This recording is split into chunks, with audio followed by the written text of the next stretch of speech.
Казачья богатица собрала в Центральной библиотеке станичников городского округа. Праздничный костер зажегся в честь пятилетнего юбилея создания Лабытнанского хуторского казачьего общества.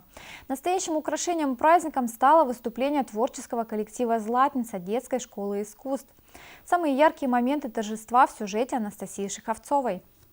Казачество – это важная часть русско-славянской истории. Сегодня казаки возрождают самобытную культуру и духовно-нравственные ценности, участвуют в общественной жизни города, воспитывают подрастающее поколение, прививая патриотизм, следят за соблюдением правопорядка на массовых мероприятиях.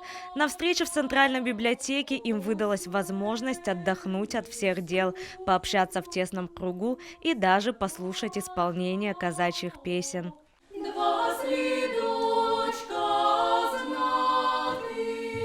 Для виновников торжества сотрудники библиотеки приготовили игровую программу. Она рассчитана на знание казачьих традиций, терминов, литературных произведений и песен. С этим заданием казаки справились на отлично. Очень интересные придумали конкурсы. Где-то можно было и посмеяться, и пошутить. Этот год у нас знаменательный тем, что его объявлен он годом народного искусства и нематериального культурного наследия народов России.